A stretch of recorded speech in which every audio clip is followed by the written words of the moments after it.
Hello students, मेरा नाम बिट्टू तिवारी है और आप सभी का हमारे यूट्यूब चैनल पर स्वागत है। स्टूडेंट्स, यदि आप चैनल पर पहली बार आए हैं, चैनल को सब्सक्राइब कर दीजिए।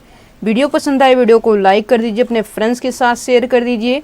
स्टूडेंट्स, यदि आपने प्रीवियस 2 वीडियोज़ जो हमने ऑलरेडी अपलोड कर रखी है उसको नहीं देखा है, पहले उसको देख लीजिए, चीज़ें अच्छे तरीके से समझ में आएंगी।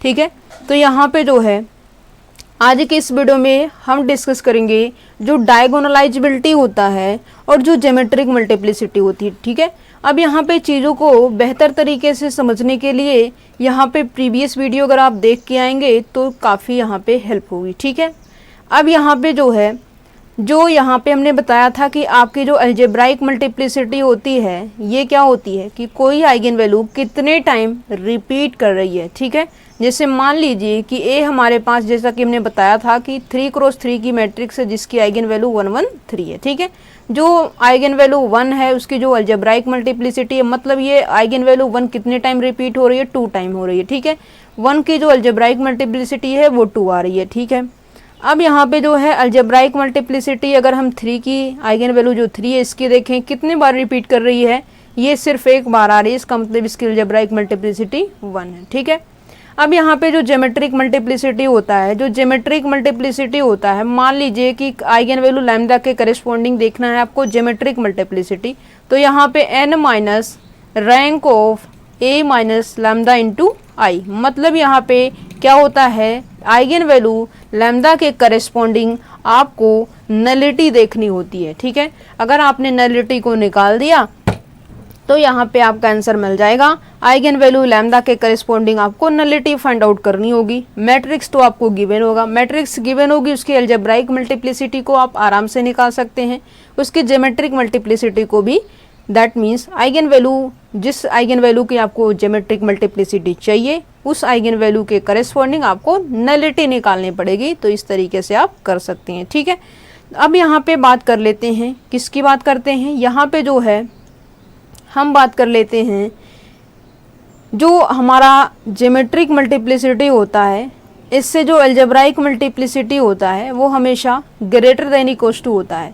मतलब ये हुआ कि या तो ज्योमेट्रिक मल्टीप्लिसिटी अलजेब्राइक मल्टीप्लिसिटी के इक्वल हो सकती है, या फिर जो ज्योमेट्रिक मल्टीप्लिसिटी होती है वो आपकी अलजेब्राइक मल्टीप्लिसिटी से कम हो सकती है। ठीक है, और क्लियरली यहाँ पे जो ज्योमेट्रिक मल्टीप्लिसिटी है वो आपकी कभी भी ज़ीरो नहीं हो सकती। क्या है, जो ज्योमेट्रिक मल्टीप्लिसिटी है वो आपकी ज़ीरो नहीं हो सकती है। ठीक है, अब यहाँ पे जो है क्लियरली ये पता चल गया कि जब ये जीरो नहीं हो सकती तो geometric multiplicity greater than equals to 1 less than equals to algebraic multiplicity, ये रिजल्ट हम बिल्कुल बना सकते हैं और इसमें कोई दुविधा नहीं है।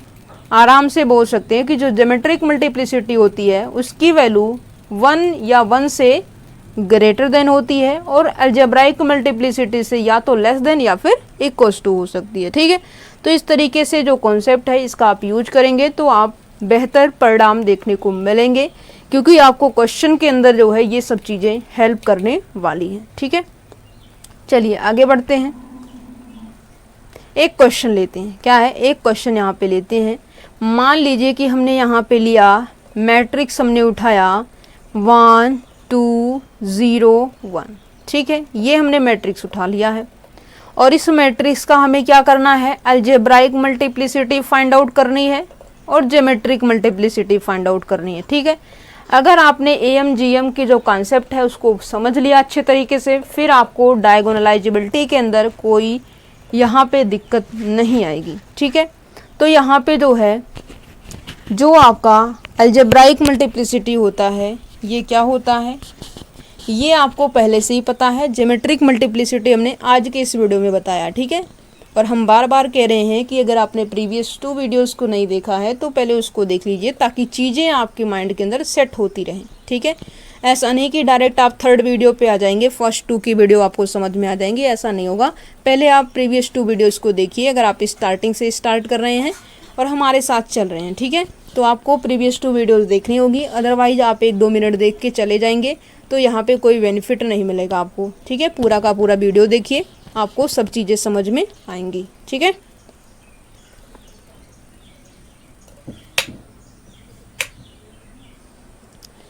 चलिए यहाँ पे जो है इसकी अगर हम आइगन वैल्यू की बात करें तो क्लियरली ये मैट्रिक्स हमारी क्या है, अपर ट्रायंगुलर मैट्रिक्स है, ठीक है। और अगर अपर ट्रायंगुलर मैट्रिक्स है तो इसकी आइगन वैल्यू 1 और 2 हो जाएगी, बिल्कुल सही बात है। अब इसकी जो ज्योमेट्रिक मल्टीप्लिसिटी है वो क्या हो जाएगी, वो हमें हर एक आइगन वैल्यू के करस्पॉन्डिंग निकालनी पड़ेगी, geometric multiplicity corresponding to eigen value 2 के लिए। अब यहाँ पे algebraic multiplicity corresponding to eigen value lambda is equals to 1। अब यहाँ पे ये आइगन वैल्यू इस मैट्रिक्स के अंदर 1 जो है कितनी बार आ रही है, सिर्फ एक बार आ रही है, इसका मतलब इसकी अलजेब्राइक मल्टीप्लिसिटी 1 हो जाएगी, ठीक है। अब यहाँ पे जो है आइगन वैल्यू 2 के करस्पॉन्डिंग इसकी अलजेब्राइक मल्टीप्लिसिटी अगर हम देखें तो यहाँ पे जो है जो 2 है वो कितनी बार रिपीट कर रहा है, सिर्फ एक बार है, इसका मतलब इसकी अलजेब्राइक मल्टीप्लिसिटी भी 1 हो जाएगी, ठीक है। आइगन वैल्यू 1 की भी अलजेब्राइक मल्टीप्लिसिटी 1 है, आइगन वैल्यू 2 की भी अलजेब्राइक मल्टीप्लिसिटी 2 है, ठीक है। अब यहाँ पे इसके ज्योमेट्रिक मल्टीप्लिसिटी की बात कर लेते हैं।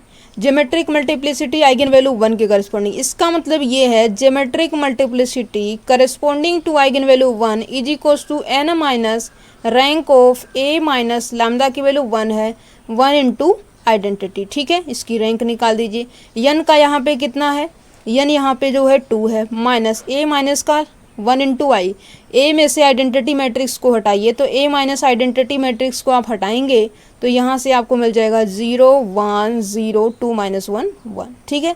और क्लियरली इस मैट्रिक्स की जो रैंक है वो कितना आएगी, वो आपको मिल जाएगी 1, क्योंकि यहाँ पे R2 tense to R2 minus R1 करेंगे तो यहाँ पे जो है सिर्फ आपको एक ही नॉन जीरो रो मिलेगी, ठीक है। तो यहाँ से इसकी रैंक कितनी हो जाएगी, 1 हो जाएगी, 2 माइनस 1 वैल्यू 1 हो जाएगी। इसका मतलब ज्योमेट्रिक मल्टीप्लिसिटी भी क्या आ गई, 1 आ गई।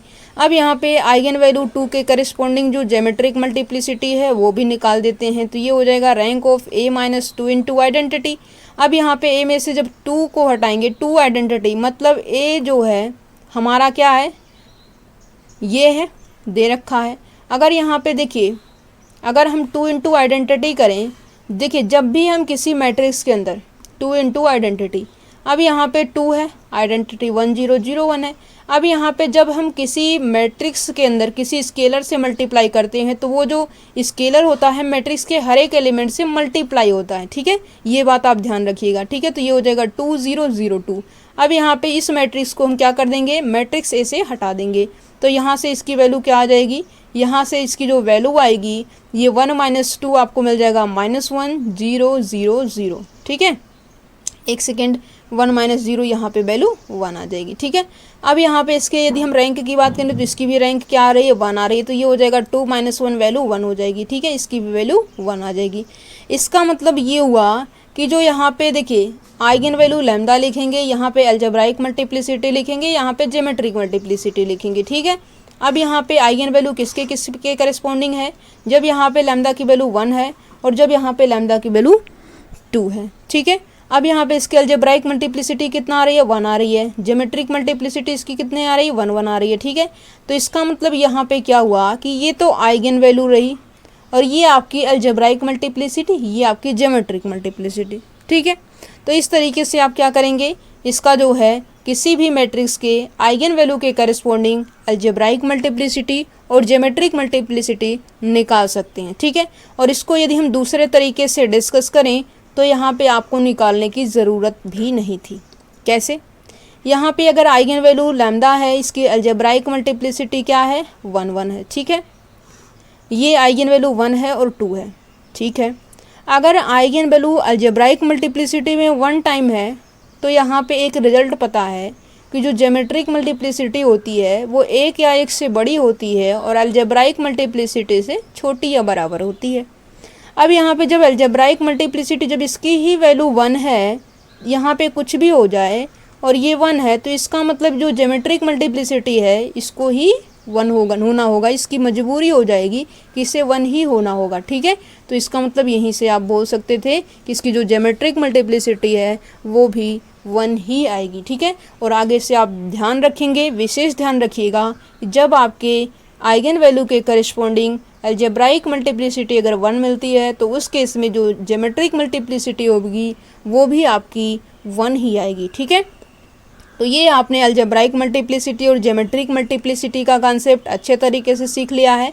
अब बात करते हैं डायगोनलाइजेबिलिटी की। क्या है? डायगोनलाइजेबिलिटी की। ठीक है, अब यहाँ पे जो है कोई मैट्रिक्स आपके पास स्क्वायर मैट्रिक्स है, ठीक है, और यहाँ से कोई ये मैट्रिक्स एग्जिस्ट कर जाए, इन्वर्टिबल मैट्रिक्स। क्या है? Invertible matrix, determinant of P not equals to 0। ये क्या है? इन्वर्टिबल मैट्रिक्स, इन्वर्टिबल मैट्रिक्स ऐसा करते हैं क्यों? क्योंकि यहाँ पे इसका इन्वर्स फाइंड आउट किया जा सके, ठीक है, ताकि यहाँ पे जो है अगर कोई मैट्रिक्स पी इनवर्स ए इंटू पी ये अगर होती है डी के इक्वल, तो इस मैट्रिक्स को हम क्या बोलते हैं? ये जो मैट्रिक्स है वो क्या हो गई? डायगोनलाइजेबल हो गई है। ठीक है, P inverse A P is equals to D, मतलब जो ए मैट्रिक्स है वो किसके इक्वल हो गई? डी के इक्वल हो गई, मतलब डायगोनलाइजेबल हो गई। तो इस तरीके से जब आप कोई इन्वर्टिबल मैट्रिक्स सर्च करते हैं और गिवन मैट्रिक्स को इस तरीके से फॉर्म करते हैं और ये जो चेंज हो के आता है ये क्या आता है? डायगोनलाइजेबल। बट यहाँ पे इस तरीके से काम करने का कोई बेनिफिट नहीं है। रिजल्ट है हमारे पास, उस रिजल्ट का यूज करेंगे, डायरेक्ट चेक करेंगे। क्या है? रिजल्ट है, रिजल्ट का यूज करेंगे और डायरेक्ट चेक कर सकते हैं कि यहाँ पे हमारी मैट्रिक्स डायगोनलाइजेबल है या नहीं है। ठीक है, चलिए यहाँ पे अब हम बात करते हैं पहले रिजल्ट की। क्या है? यहाँ पे अगर हम बात करें पहले रिजल्ट की, पहला रिजल्ट क्या कहता है? कहता है कि कोई आपके इस पास स्क्वायर मैट्रिक्स है, ए क्या है? स्क्वायर मैट्रिक्स है, और ये क्या हो जाएगी? डायगोनलाइजेबल होगी। क्या है? This is diagonalisable if and only if इसकी जो अलजेब्राइक मल्टीप्लिसिटी है और जो ज्योमेट्रिक मल्टीप्लिसिटी है वो इक्वल आनी चाहिए for each eigen value lambda के लिए। क्या है? For each eigen value lambda के लिए जो इसका AMGM टेबल है वो सेम अगर आता है तो जो स्क्वायर मैट्रिक्स है वो आपकी क्या हो जाएगी? डायगोनलाइजेबल होगी। अगर मैट्रिक्स आपकी डायगोनलाइजेबल है तो उसका AMGM टेबल सेम होगा। क्यों? क्योंकि यहाँ पे बात किसकी की गई है? इफ एंड ओनली इफ, मतलब लेफ्ट टू राइट भी बातें ट्रू होंगी और राइट टू लेफ्ट भी बातें ट्रू होंगी। ठीक है, इफ एंड ओनली इफ को आप इक्वलिटी की तरह से सपोज कर सकते हैं।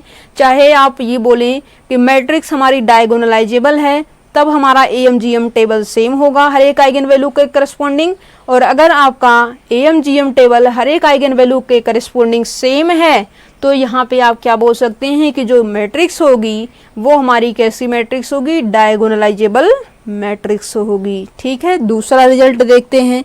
दूसरा रिजल्ट ये है कि जब आपके पास कोई स्क्वायर मैट्रिक्स है वो क्या हो जाएगी? डायगोनलाइजेबल होगी if and only if it has n linearly independent eigen vector. क्या है? If and only if it has n linearly independent eigen vector. और आइगन वेक्टर जो है हमने प्रीवियस वीडियो में अच्छे से डिस्कस किया है कि लीनियरली इंडिपेंडेंट आइगन वेक्टर हम कैसे सर्च करते हैं। मतलब दो वेक्टर अगर हम सपोज करें, उन दो वेक्टर को हम लीनियरली इंडिपेंडेंट और लीनियरली डिपेंडेंट कैसे चेक कर सकते हैं, ये चीज़ें हमने प्रीवियस वीडियोस के अंदर डिस्कस किया हुआ है। ठीक है, तो यहाँ पे अगर आपको इसका मतलब नहीं पता है प्रीवियस वीडियो को देखिए फिर यहाँ पे आइए। ठीक है, चीज़ें कन्फर्म हो जाएगी।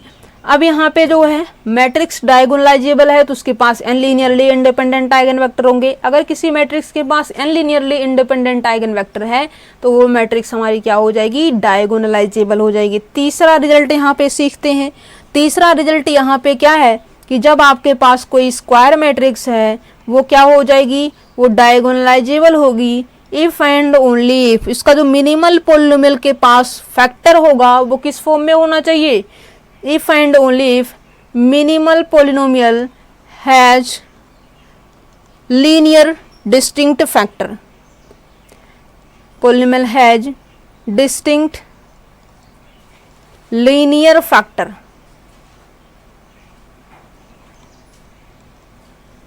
ठीक है, मतलब ये यहाँ पे ये है कि मिनिमल पॉलिनोमियल के पास अगर आपके पास क्या है? डिस्टिंक्ट लीनियर फैक्टर है तो मैट्रिक्स डायगोनलाइजेबल है। डायगोनलाइजेबल है तो उसके मिनिमल पॉलिनोमियल के अंदर जो फैक्टर होगा वो क्या हो जाएगा? डिस्टिंक्ट होगा और लीनियर फैक्टर होगा। ठीक है, तो यहाँ पे जो है चलिए इन सभी रिजल्ट का यूज करते हैं और क्वेश्चन डिस्कस करते हैं। क्या है?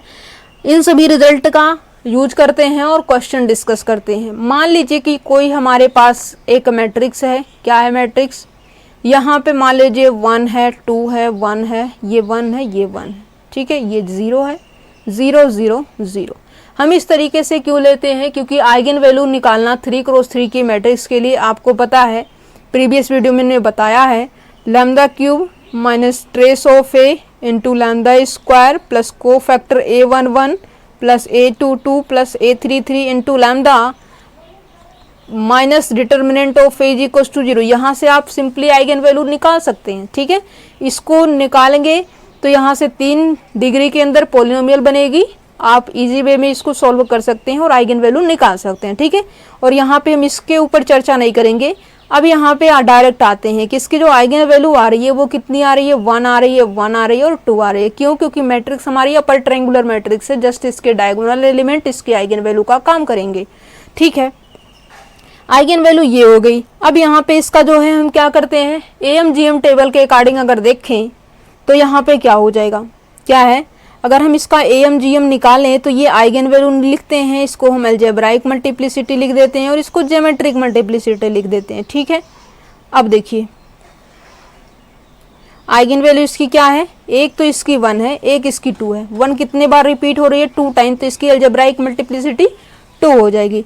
आइगन वैल्यू 2 कितने बार रिपीट हो रही है, सिर्फ एक बार, तो इसकी अलजेब्राइक मल्टीप्लिसिटी 1 हो जाएगी। ठीक है, अब ज्योमेट्रिक मल्टीप्लिसिटी देख लेते हैं। AMGM टेबल के अकॉर्डिंग डायगोनलाइजेबिलिटी पहले चेक कर रहे हैं। ठीक है, बात समझ रहे हैं।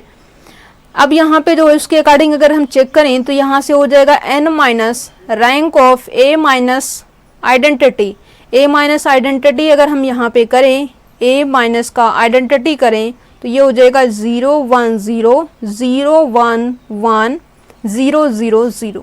ठीक है, अब यहाँ पे यदि हम R2 tense to R2 minus R1 करें तो ये 0 हो जाएगा, सिर्फ यहाँ पे 2 नॉन जीरो रोज मिलेंगी। ठीक है, तो यहाँ पे जो है 3 माइनस 2 वैल्यू क्या हो जाएगी, 1 हो जाएगी। तो यहाँ पे इसकी ज्योमेट्रिक मल्टीप्लिसिटी 1 आ गई। अब देखिए आइगन वैल्यू सेम है लेकिन इसकी अलजेब्राइक मल्टीप्लिसिटी एक बार क्या आ रही है, 2 आ रही है। ज्योमेट्रिक मल्टीप्लिसिटी क्या आ रही है, 1 आ रही है। तो क्या AMGM टेबल इस आइगन वैल्यू के लिए इक्वल है, नहीं, क्योंकि 2 जो नंबर है वो कभी भी 1 के बराबर नहीं हो सकता। ठीक है, तो यहाँ पे एक ही आइगन वैल्यू के बिहाफ पे आप क्या कर सकते हैं, इसको ये बता सकते हैं कि ये जो मैट्रिक्स है, मैट्रिक्स आपकी डायगोनलाइजेबल नहीं है। ठीक है, क्योंकि ये जो आइगन वैल्यू 1 है इसके करस्पॉन्डिंग इसका जो है AMGM टेबल सेम नहीं हो रहा है। क्यों? क्योंकि यहाँ पे देखिए हमने for each eigen value lambda के लिए बोला है कि इसका जो AMGM टेबल है वो सेम होना चाहिए, और पहला ही हमने निकाला और वही डिस्टिंक्ट आ गया। और जब डिस्टिंक्ट आ गया तो डायगोनलाइजेबल हो ही नहीं सकता, क्योंकि दूसरे के लिए या सेम हो जाए या डिफर हो जाए, बात बराबर हो जाएगी। क्योंकि एक के लिए जो है वो फेल हो रहा है, एक के लिए फेल है, बाकी 2-3 आइगन वैल्यू और हो उसके लिए ट्रू हो जाए तो क्या बात है, फिर भी वो क्या हो जाएगी, नॉट डायगोनलाइजेबल ही रहेगी, क्योंकि एक कंडीशन उसके पास फेल की मिल रही है। तो इसका मतलब this matrix is not diagonalisable. आपको आगे चेक करने की ज़रूरत भी नहीं है। ठीक है, अब यहाँ पे इसको मिनिमल पॉलिनोमियल के अंदर यदि हम देखें तो यहाँ पे क्लियरली इसकी जो कैरेक्टरिस्टिक पॉलिनोमियल बनेगी x माइनस 1 की पावर 2 और ये x माइनस 2 हो जाएगा। ठीक है, अब इसका मिनिमल पॉलिनोमियल देखते हैं, क्या ये बनता है x माइनस 1 x माइनस 2। अब अगर बनेगा तो मैट्रिक्स इसको सेटिस्फाई करेगी अगर मिनिमल पॉलिनोमियल बनेगा। ठीक है, तो यहाँ पे x माइनस 1 करें तो ये हो जाएगा 0 1 0 0 1 0 सॉरी 0 1 1, क्या है 0 1 1।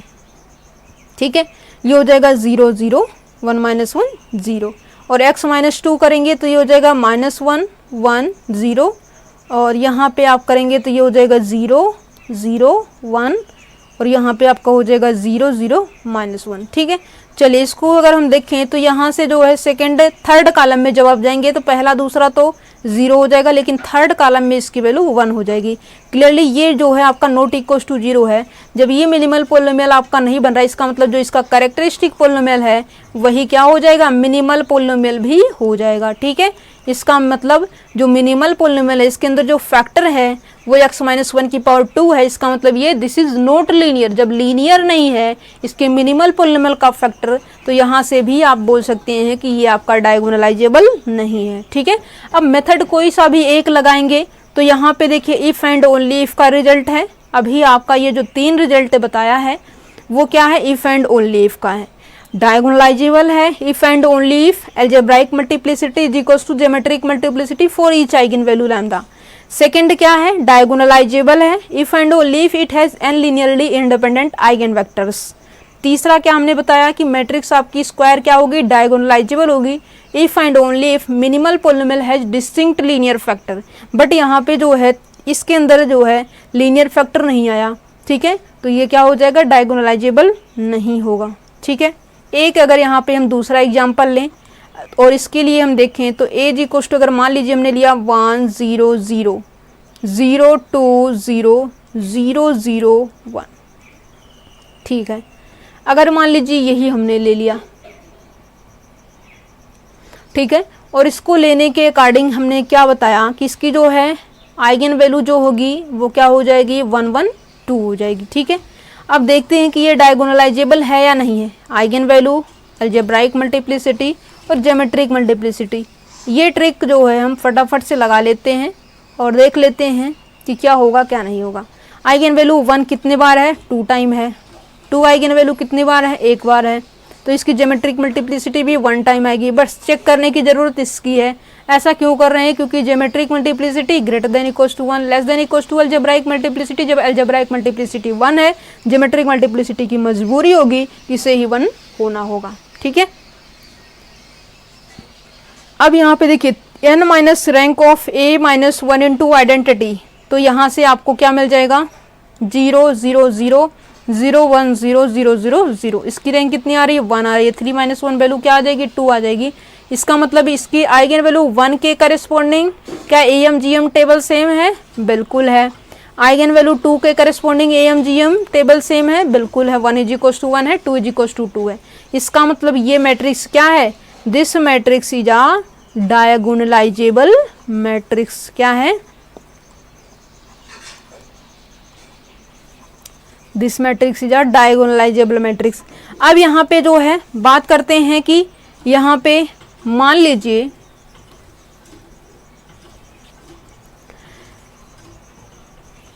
चौथा रिजल्ट अगर हम देखें, अ मैट्रिक्स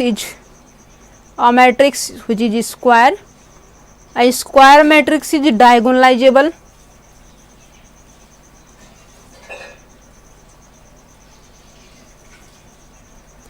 या फिर हम यूं कहें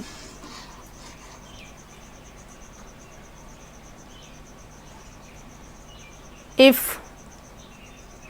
A has distinct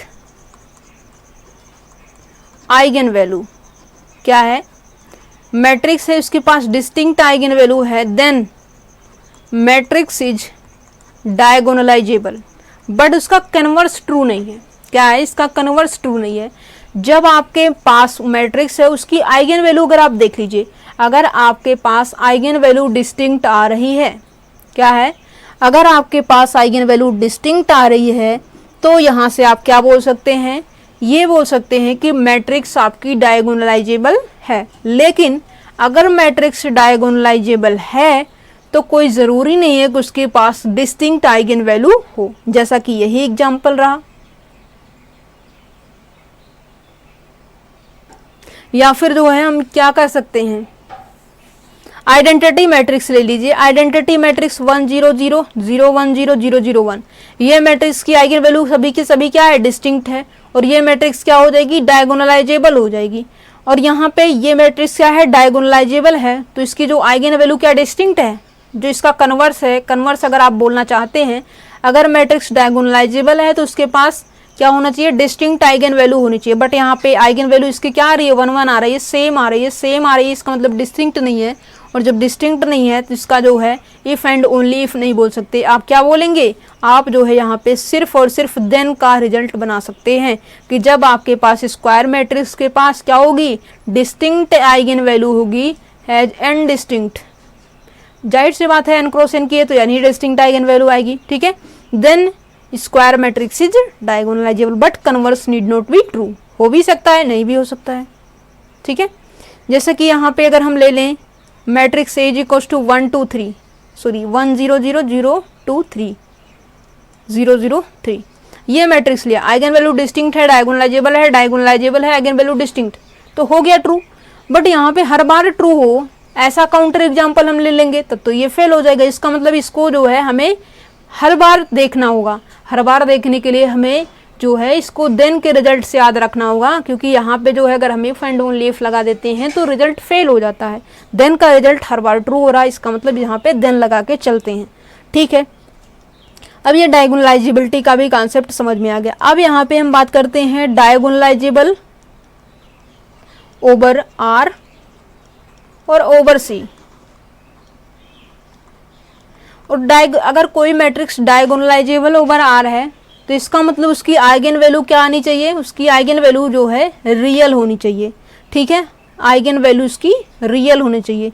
ओवर सी है तो उसकी जो आइगन वैल्यू है वो कहाँ से बिलोंग करनी चाहिए, eigen value belongs to complex number, और every real number is a complex number, ठीक है। बट कॉम्प्लेक्स नंबर का रियल होना कोई ज़रूरी नहीं है, क्योंकि आयोटा ले लेंगे, आयोटा जो है हमारा कॉम्प्लेक्स नंबर है लेकिन रियल नंबर से बिलोंग नहीं करता, ठीक है। तो यहाँ पे किसी मैट्रिक्स की eigen value plus minus iota हो जाएगी। अगर मान लीजिए कि ये मैट्रिक्स 0 1 -1 0, ठीक है, तो यहाँ से हो जाएगा lambda square minus trace of A into lambda plus determinant of A, 0 plus का 1 इज इक्वल्स टू 0। तो यहाँ से lambda square is equals to -1, lambda is equals to plus minus iota, ठीक है।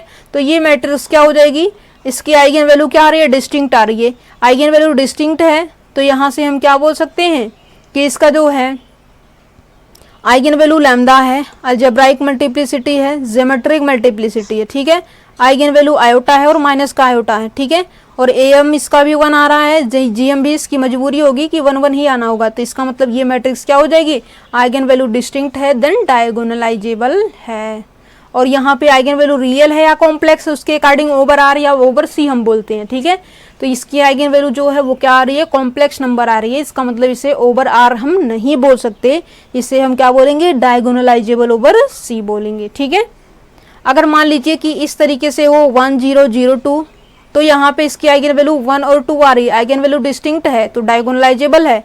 और अगर डायगोनलाइजेबल है, ओवर आर है ओवर सी है, आइगन वैल्यू रियल है तो ये ओवर आर भी है, और every real number is a complex number, तो ये ओवर आर भी हो जाएगा और ओवर सी भी हो जाएगा, दोनों की दोनों ट्रू हो जाएगी, ठीक है। ये जो मैट्रिक्स है ये मैट्रिक्स आपकी डायगोनलाइजेबल ओवर आर भी है और डायगोनलाइजेबल ओवर सी भी है, ठीक है। चलिए यहाँ पे एक क्वेश्चन आपके लिए देते हैं और इस क्वेश्चन का आंसर आपको बताना है, ठीक है। क्वेश्चन हमारा क्या है, क्वेश्चन हमारा ये है कि यहाँ पे आपको 2 3 5 0 1 0 0 0, एक सेकेंड,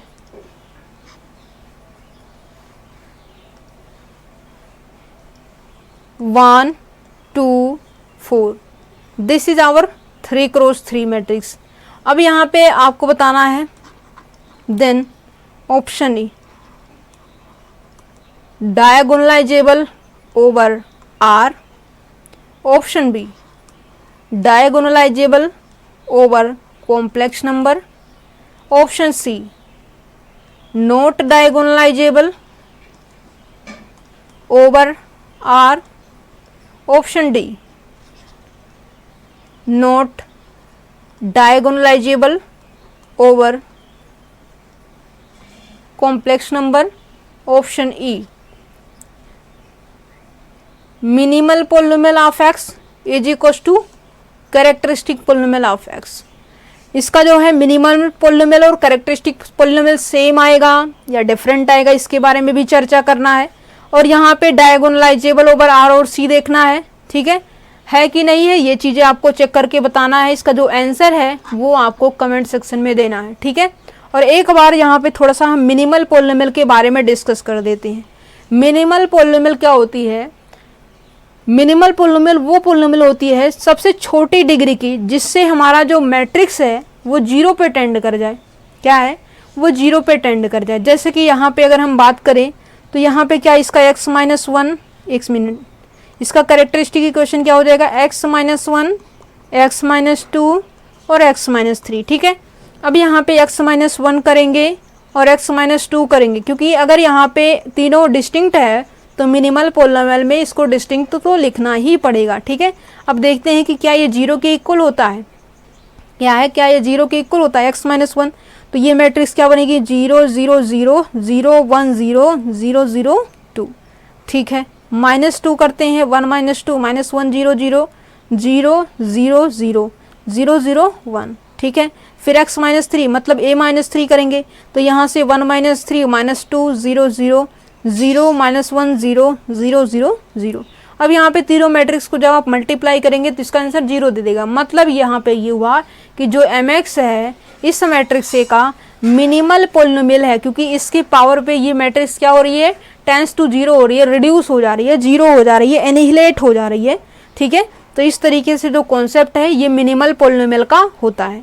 तो आज की इस वीडियो में हमने मिनिमल पोलिनोमियल बताया, ज्योमेट्रिक मल्टीप्लिसिटी बताई और मोस्ट इंपॉर्टेंट टॉपिक यहाँ पे डायगोनलाइजिबिलिटी का कॉन्सेप्ट बताया। 4 तरीके होते हैं डायगोनलाइजिबिलिटी को चेक करने के। पहला यहाँ पे क्या होता है कि यहाँ पे जब मैट्रिक्स आपकी स्क्वायर होगी वो डायगोनलाइजेबल होगी जब उसका हर एक आइगन वैल्यू के करिस्पॉन्डिंग AMGM टेबल सेम होगा। दूसरी बात हमने ये बताई कि जब आपके पास स्क्वायर मैट्रिक्स होगी वो डायगोनलाइजेबल होगी इफ एंड ओनली इफ उसके पास n linearly independent eigen vector होंगे। तीसरी बात हमने ये बताई कि जब यहाँ पे जो है मैट्रिक्स आपकी डायगोनलाइजेबल होगी इफ एंड ओनली इफ उसके मिनिमल पोलिनोमियल का जो फैक्टर होगा वो डिस्टिंक्ट और लीनियर होना चाहिए, ठीक है। तो ये अगर इस तरीके से 3 कॉन्सेप्ट को आप याद रखेंगे जो कि इफ एंड ओनली इफ का है, तो आप बेहतर तरीके से डायगोनलाइजिबिलिटी को चेक कर सकते हैं और टाइम भी आपका कम लगेगा, ठीक है। अब यहाँ पे जो फोर्थ हमने कॉन्सेप्ट बताया है कि जब आपके पास क्या होंगे, n डिस्टिंक्ट आइगन वैल्यू होंगी तब वो मैट्रिक्स हमारी डायगोनलाइजेबल होगी, लेकिन इसका कन्वर्स ट्रू नहीं है, जैसा कि हमने काउंटर एग्जाम्पल लेकर के भी बता दिया है, ठीक है। आज की इस वीडियो में इतना ही, मिलेंगे नेक्स्ट वीडियो के अंदर। यहाँ पे जो जॉर्डन कैनोनिकल फॉर्म होता है उसके ऊपर डिस्कशन करेंगे, ओके। तो ये क्वेश्चन आपके लिए होमवर्क है, इसका जो आंसर है वो आपको सॉल्व करना है और कमेंट सेक्शन के अंदर बताना है, ठीक है।